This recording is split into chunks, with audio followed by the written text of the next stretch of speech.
Olá, vamos para mais uma porção do Bíblia Todo Dia, agora dos capítulos 129 até os 136 de Salmos.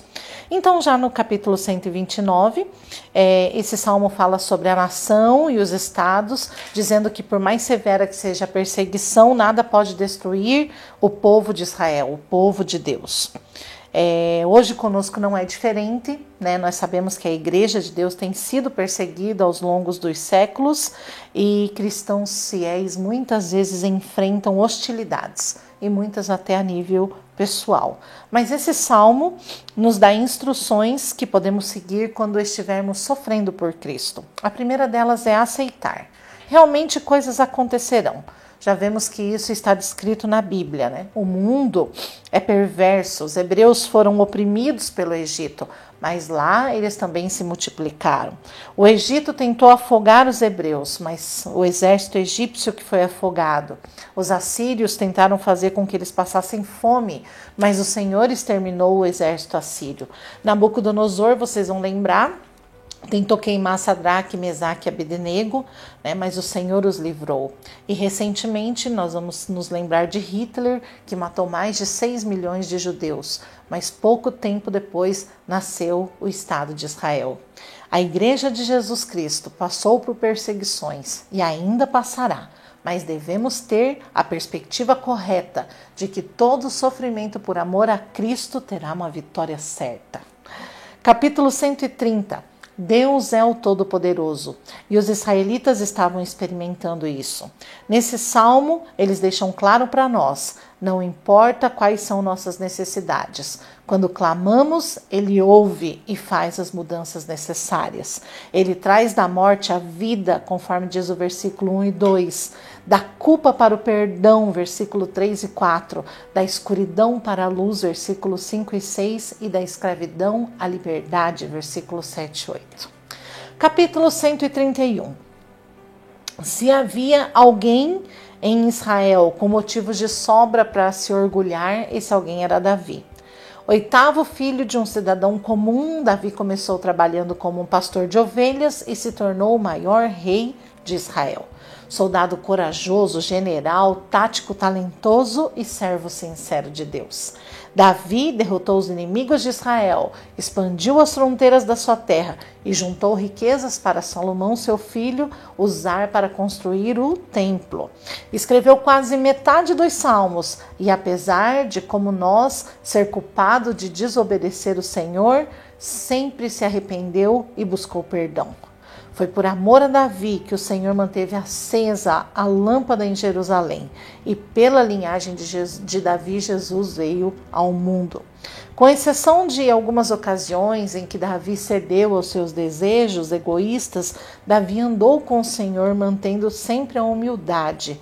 Este salmo é curto, porém ele fala de elementos essenciais para uma vida que glorifica o Senhor aqui na terra, e são elas: honestidade, humildade e esperança. Honestidade consigo mesmo, de saber esse é o meu limite, aqui eu erro, aqui eu preciso melhorar. Sabe, queridos, a gente precisa ser honesto conosco mesmo. Humildade em aceitar a vontade de Deus, em aceitar que talvez aquilo que está em nós e que nós vamos identificar através da honestidade não agrada o Senhor, mas nós vamos aceitar a vontade soberana de Deus. E a esperança, que é uma expectativa para o futuro. Não podemos viver sem esperança. O capítulo 132 é um cântico de peregrinação, né? Talvez esse salmo tenha sido escrito para a consagração do templo. Salomão cita os versículos 8 e 10 do Salmo 132 em sua oração lá em 2 Crônicas. Vocês podem ler no capítulo 6, no versículo 41 e 42. E o versículo 1 diz: Lembra-te, Senhor, de Davi, de todas as suas aflições, como jurou o Senhor e fez votos ao poderoso Deus de Jacó, dizendo: Certamente que não entrarei na tenda da minha casa, nem subirei à minha cama, não darei sono aos meus olhos e nem repouso às minhas pálpebras, enquanto não achar lugar para o Senhor, uma morada para o Deus de Jacó. O salmista aqui está aflito para dar uma morada para a arca, que representa a presença de Deus. Será que temos ansiado em dar o lugar a Deus que lhe é devido? Será, queridos, que através da palavra nós temos faxinado aqui o nosso coração para que Deus entre e reine? Meu irmão, a menos que Deus ocupe o trono da nossa vida, nenhum movimento nosso será bem sucedido. Entenda isso, nós precisamos entender isso. A presença de Deus, ela não é um amuleto. A presença de Deus não é religiosidade, não. A presença de Deus é tudo, tudo que precisamos. Você precisa de descanso? Reconheça a presença de Deus em tudo que você faz e você poderá descansar nesse amor, na certeza desse amor. Capítulo 133. Nós precisamos aprender a andar juntos em amor. Ó, quão bom e agradável é que os irmãos vivam em união, né? E isso é possível? Claro que sim.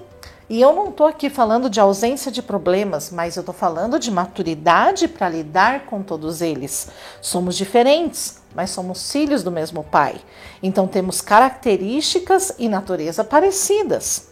Nascemos no mesmo Espírito, somos ungidos pelo óleo do Espírito, somos revigorados pelo Espírito. E continua dizendo que ali o Senhor ordena a bênção. Ali quer dizer de Sião a Jerusalém e também em todo lugar aonde há união do povo de Deus. O óleo e o orvalho vêm do alto. Nossos relacionamentos precisam ter Deus como sustentador. A gente precisa colocar o Senhor em todos os nossos relacionamentos, porque senão não tem sustentabilidade. Precisa ser a gente, o outro e Deus. Só assim nossos relacionamentos serão construtivos, serão benéficos. Pense sobre isso.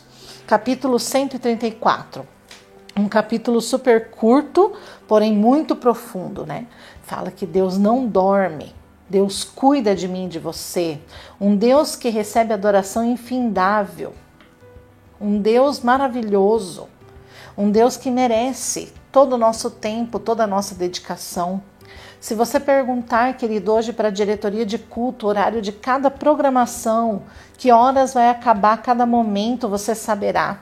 Mas se nós perguntássemos, pudéssemos ter essa oportunidade de perguntar para um levita do templo, ele diria que nunca vai acabar. Sabe por quê? Davi organizou os corais do templo, de modo que existissem escalas 24 horas por dia. A adoração era ininterrupta, era todo o tempo. E enquanto nós dormimos aqui, existem outros países, outras partes do mundo que estão adorando. E Deus recebendo, né? Spurgeon diz que qualquer um pode cantar durante o dia, mas o cantor capaz de entoar cânticos quando não há um único raio de luz para ajudá-lo a ler a partitura, consegue cantar de memória e de coração. Olha que lindo, memória e coração, espontâneo, adoração que faz parte da nossa vida diária. Cantar em momentos difíceis faz parte da adoração. Vocês lembram de Paulo e Silas? Eles cantavam e oravam na prisão. Vocês lembram de Jesus? Jesus cantou antes de sair do Getsêmani para ir para o Calvário. São coisas importantes para a gente considerar. Muitas vezes os problemas nos calam, tiram de nós um cântico novo. Você pode entoar cânticos novos ao Senhor, você é capaz disso. Deixa brotar essa adoração, essa reverência, esse compromisso que você tem com o Senhor e você vai ver uma nova canção surgir nos teus lábios. Capítulo 135 é um chamado para a gente louvar, né? Por quê? Porque ele nos escolheu, segundo o versículo 4. Porque ele é soberano e faz o que tem vontade, segundo o versículo 5. Ele é compassivo, nos defende. Os versículos 13 e 14 vão dizer isso. Ele é um Deus vivo e verdadeiro e cuida de nós. Versículos 15 a 18. Ele é Emanuel, Deus conosco. Versículo 19 a 21. No capítulo 136, a gente canta ele, né? O Senhor é bom, em todo tempo o Senhor é bom, eterno é o seu amor. Nós cantaremos, o Senhor é bom, em todo tempo o Senhor é bom, eterno é o seu amor. Não é verdade? E é esse salmo, né? Esse salmo é exclusivamente de gratidão a Deus por seu caráter, sua obra e seu favor pelo povo. muito provavelmente era dividido o coro, então alguns cantavam louvai ao Senhor porque Ele é bom, e outros repetiam, porque a sua benignidade dura para sempre, né? Você vai ver que em cada versículo existe essa mesma repetição. Esse salmo, ele continua falando sobre as grandezas de Deus como Criador, como Redentor, como Pastor, como Conquistador e como nosso Libertador. Amém? Que Deus abençoe você. Qualquer dúvida, deixa aqui abaixo do vídeo. Deus abençoe.